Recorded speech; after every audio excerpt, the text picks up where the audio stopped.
ahí la van a tener en la plataforma para que la puedan revisar, ¿va? Entonces reitero, la clase el día de hoy es enfermedades tiroideas y vamos a estar hablando principalmente de los mecanismos fisiopatológicos implicados en la lesión o en el mal funcionamiento de esta glándula en particular o de componentes anexos a este mismo circuito glandular.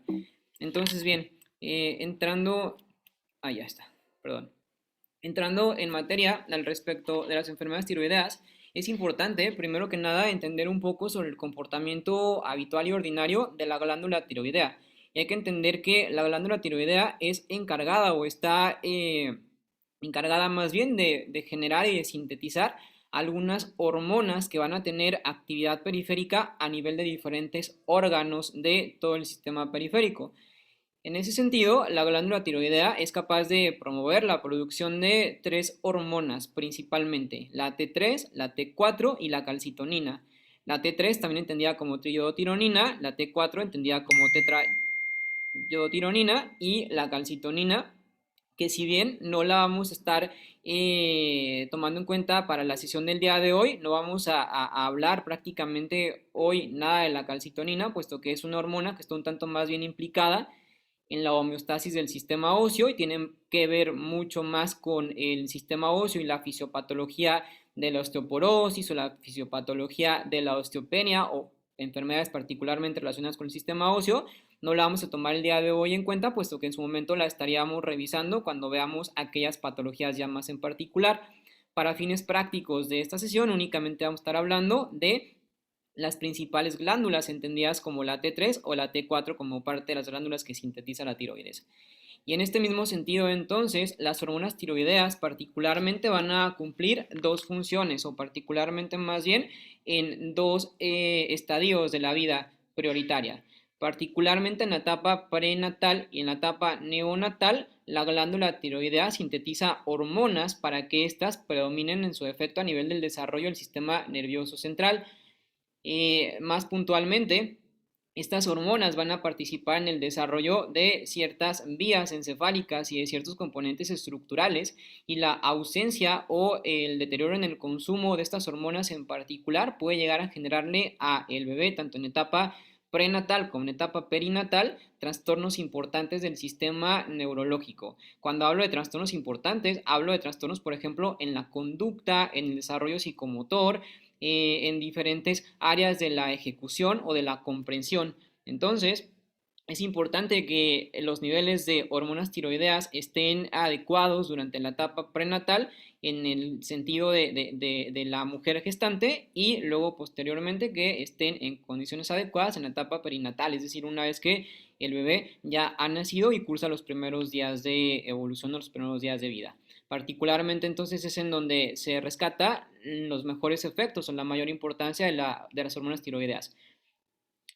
Hoy por hoy también se tiene conocimiento de que la carencia de yodo a nivel nutricional en ciertas latitudes o en ciertas regiones, por ejemplo, del África Central o por ejemplo de Centroamérica o en algunos lugares de Sudamérica, la carencia de yodo puede también propiciar el déficit de hormona tiroidea y es uno de los motivos, es uno de los elementos que se reconocen como elementos etiopatogénicos generadores de trastornos neurológicos en los niños, a causa justamente de una desnutrición y en consecuencia de un déficit en el consumo de yodo. Entonces, hay la importancia de que las hormonas tiroideas y el consumo de yodo esté en condiciones o concentraciones normales para evitar este tipo de trastornos en esas temporalidades. Ya más posteriormente en la etapa postnatal, ya cuando estamos creciendo y nos estamos desarrollando, las hormonas tiroideas van a tener N cantidad de efectos metabólicos a nivel de diferentes dianas de tejido. A nivel, por ejemplo, del hígado, a nivel, por ejemplo, igual continúa teniendo acción en el sistema nervioso central, a nivel del riñón, a nivel de los intestinos, a nivel de los pulmones, muchísimos órganos, de hecho la gran mayoría, si no es que todos los órganos van a depender completamente de los efectos que las hormonas tiroideas pueden llegar a tener. Particularmente se reconoce que las hormonas tiroideas controlan el metabolismo basal y tienen que ver con el consumo de oxígeno, de manera que cuando tenemos trastornos justamente en las concentraciones de estas hormonas, pues podemos tener un hipermetabolismo o podemos tener un metabolismo más bajo, es decir, reducido de lo convencional.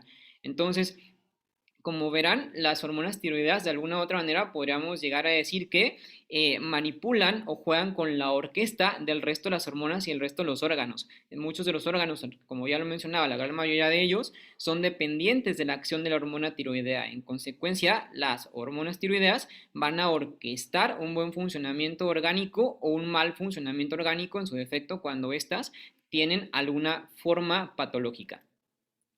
De manera general, y cuando hablamos de la síntesis de hormonas tiroideas, tenemos que entender que las hormonas tiroideas no se sintetizan, no se producen de manera independiente en la glándula tiroidea. La glándula tiroidea es únicamente un órgano o un componente que va a responder a los estímulos de otras hormonas y de otros órganos en particular. Importante entender que entonces todo este sistema se compone a través de tres elementos orgánicos de gran importancia. El primero de ellos es el hipotálamo, el segundo de ellos es la pituitaria o la hipófisis, no sé cómo la conozcan ustedes hoy a la fecha, y el tercero de ellos pues es la glándula tiroidea ya como tal. Si hablamos de el hipotálamo es el componente neurológico, el sistema nervioso central que va a encender la liberación de estas hormonas. El hipotálamo es el responsable de estar generando la producción de la TRH. La TRH también entendida como hormona liberadora de tirotropina. Esta hormona liberadora de tirotropina no tiene acción a nivel de la glándula tiroidea, sino que más bien tiene acción particularmente a nivel de la glándula pituitaria o de la hipófisis. Esta hormona particularmente estimula a la pituitaria para que la pituitaria a su vez estimule la producción de una segunda hormona, la cual es la TSH o también entendida como hormona estimulante de la tiroides. Una vez que esta TSH es liberada directamente al torrente sanguíneo y llega directamente hacia la glándula tiroidea, en la glándula tiroidea va a estimular a ciertos componentes celulares para que esos componentes celulares a su vez estén generando la producción de T3 y de T4. Asimismo, una vez que esta T4 y T3 son liberadas directamente al torrente sanguíneo, van a llegar a diferentes tejidos diana. Un tejido diana, es decir, es un tejido en donde se contienen receptores a hormona tiroidea y en su momento T3 o T4, según sea el caso, se va a pegar directamente a ese receptor y va a tener un efecto biológico en este órgano específico. Como bien lo mencionaba anterior, ¿sí? ¿Me puede repetir lo que era el tejido Diana? El tejido diana es cualquier conjunto celular que se activa ante el estímulo de un ligando. Un ligando, para que se comprenda mejor, es cualquier biomolécula que puede llegar a tener una actividad metabólica en algún órgano en particular, ¿sí? Por ejemplo, en este caso, pues bueno, esta hormona se considera como biomolécula, entonces podríamos decir que es un ligando. Entonces, todas las células en general, el miocito, el osteocito, el hepatocito, cualquier célula en particular, van a tener receptores a determinados ligandos. Por ejemplo, a lo mejor el que ya conocen o ya han visto anteriormente es el receptor insulínico. Las células, por ejemplo, el sistema muscular tienen un receptor insulínico en donde llega la insulina, se contacta directamente, se pega y entonces le abren la puerta a la glucosa para que la glucosa pueda entrar directamente hacia el espacio intracelular. Entonces, esto ocurre acá también. Los diferentes tejidos, por ejemplo, el hígado se considera como tejido diana porque tiene receptores a hormona tiroidea, la hormona tiroidea entendida como ligando, llega, se pega y activa ciertos procesos metabólicos a nivel del hígado. ¿Sí me expliqué? Sí, profe, gracias. Ok, va. Muy bien. Y así es como entonces, pues bueno, se produce de manera muy genérica este circuito en donde vamos a estar obteniendo a partir de él la producción de T3 o de T4. Muy bien, hasta aquí alguna duda. No. ¿Todo bien? Profe, cuando dijo que llegaban al hígado, eh, ¿qué pasaba exactamente ahí? O sea, se adhieren estas nuevas, pues, biomoléculas tal cual, pero ahí también se produce la T3 o no, o Ok, ya viene. ok, ahorita te dejo, Jesús. Bueno, mira, pásate. Espérame un segundito, ¿eh? Mira, hay que leer esa responsiva y nada más hay que llenarla, porfa, te presto esta pluma y ahorita me dices cuando termines, ¿va? La lees y la firmas. Perdón. Bien, yo hablaba hace un momento de que diferentes tejidos se consideran como tejidos diana, es decir, tejidos en donde estas hormonas van a llegar y van a tener un efecto biológico en particular. Sin embargo, por ejemplo, esta imagen representativa lo que intenta mostrarnos es que, voy a hablar de ello, de hecho, en un ratito más. Cuando hablamos de T3 y de T4, son moléculas que no son tan adaptativas y que no son tan reactivas a ciertos tejidos. Solemos decir que, por ejemplo, la T3 o la triiotironina es la hormona potencialmente activa. Es la responsable de generar justamente el desarrollo de estos mecanismos metabólicos a nivel de diferentes órganos. En tanto, la T4 es una hormona que se sintetiza, pero que por sí sola es muy poco activa porque hay muy pocos receptores para T4. Entonces, cuando tenemos, por ejemplo, a lo mejor un déficit de T3, se puede convertir también la T4 en T3. ¿Cómo se convierte? Pues bueno, tenemos a nivel del hígado, tenemos ciertas enzimas que se conocen como desyodasas. Una desyodasa es una enzima que tiene como propósito oxidar justamente una cadenita de tirosinas y quitarle una tirosina para que en lugar de que tenga esta molécula, esta hormona, cuatro tirosinas, que solamente tenga tres tirosinas. Y entonces las desyodasas son capaces de estar promoviendo este cambio o esta transición entre T4 a T3. Y entonces ya teniendo altas concentraciones de T3, sabemos que T3 es metabólicamente activa y que va a encender los procesos metabólicos que estamos buscando encender. ¿Me explico? Y esto se desarrolla pues justamente a nivel del hígado y el tracto intestinal. Ah, ok, ya le entendí. Gracias, profe. Va, de nada. ¿Alguna otra duda? Sí, solo firmo Jesús. Ah, no importa. Dame un segundito, ¿eh?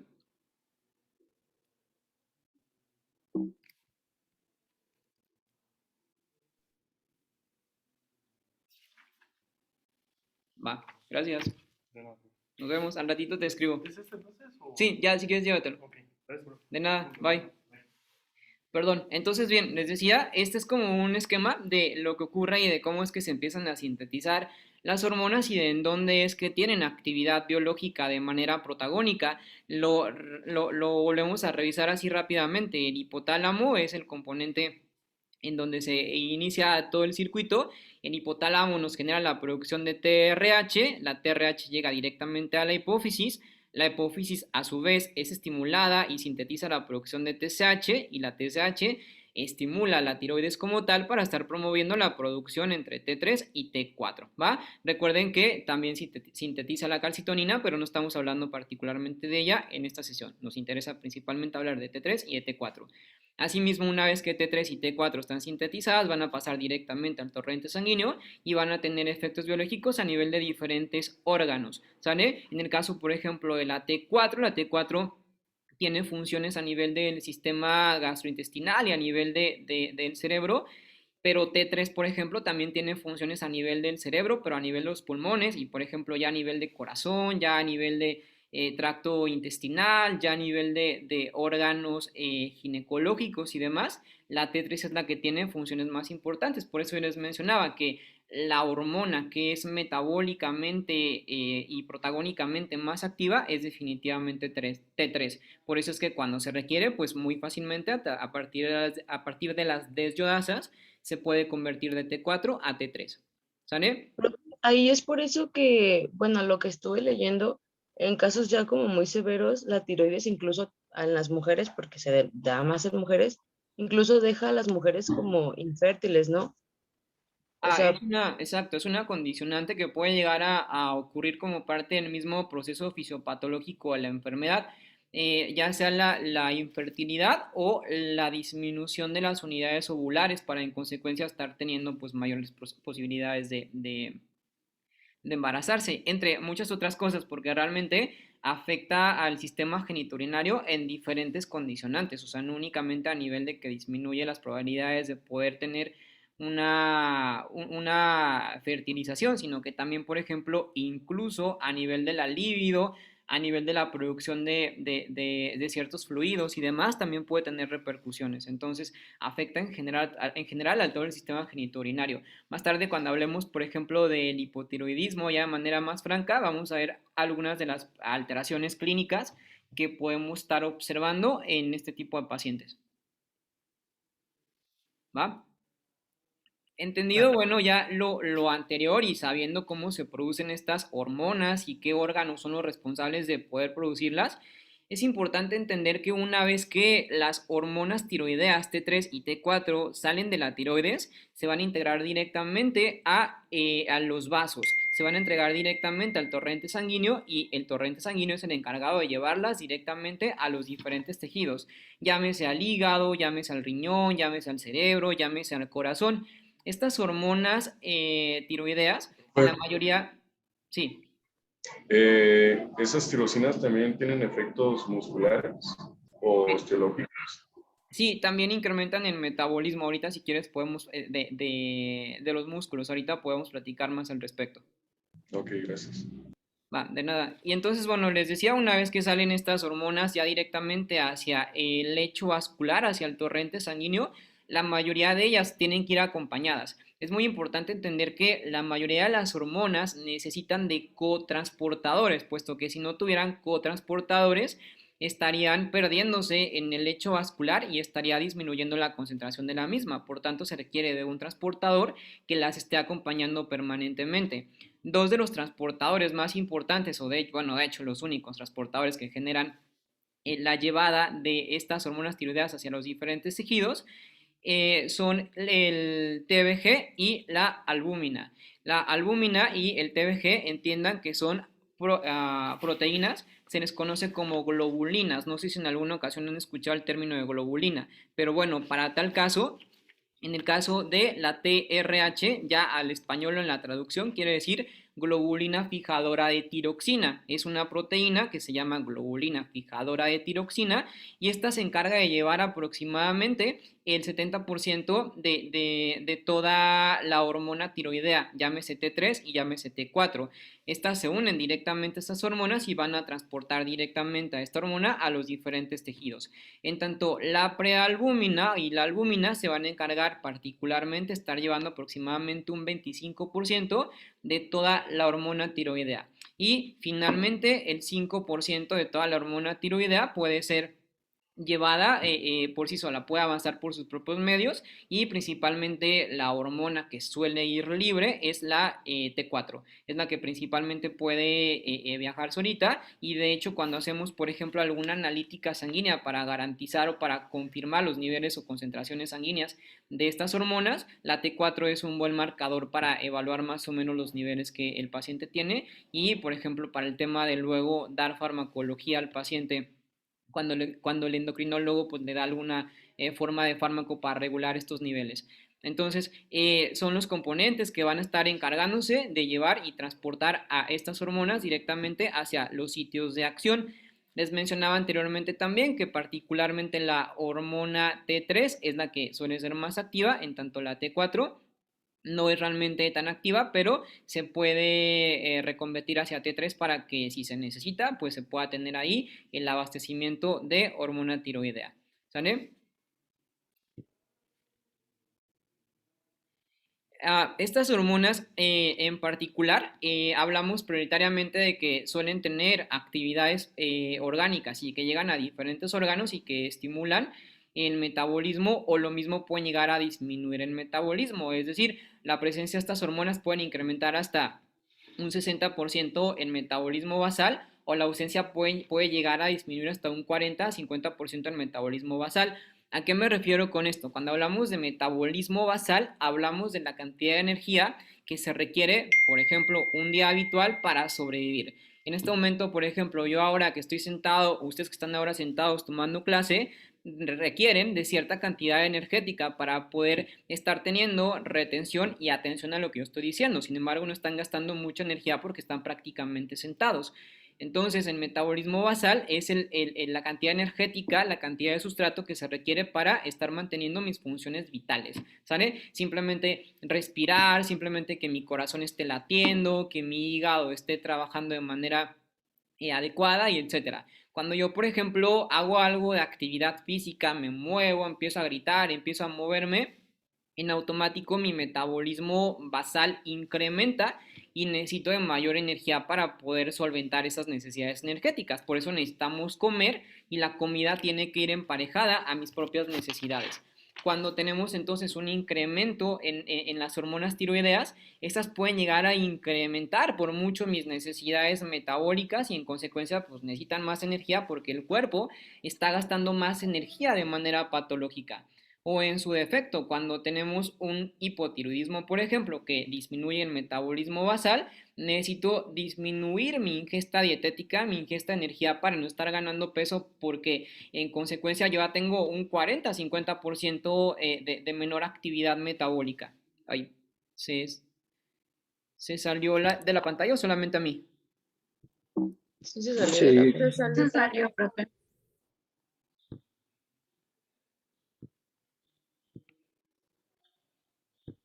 Ok, va, creo que ya volví, ¿verdad? ¿Cierto, Listo. verdad? Sí, sí, ya Sí, va. profe. Ok, va. Entonces, bien, les hablaba de eso, ¿no? De que las enfermedades tiroideas van a entonces tener implicancia positiva o negativa en el metabolismo basal y entonces a partir de las concentraciones de esas hormonas o voy a estar requiriendo más energía o voy a estar requiriendo menos energía según las condicionantes clínicas y patológicas que el paciente esté teniendo. Algo muy importante también de entender y lo que responde a por qué es que esto pasa porque es que el metabolismo basal se puede incrementar tanto o por qué puede bajar tanto cuando tenemos alguna falla tiroidea. La respuesta es que existe una activación de ciertos genes. Las hormonas tiroideas, algunas hormonas particularmente, suelen tener solo actividad orgánica. Ay, ¿se volvió a salir? No solo a mí. no, profe. No, No, profe. No, No, profe. A mí sí, espérenme.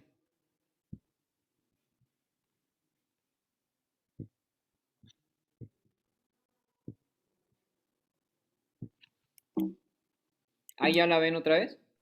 Sí. No, ya no. No, ya no se ve. profe.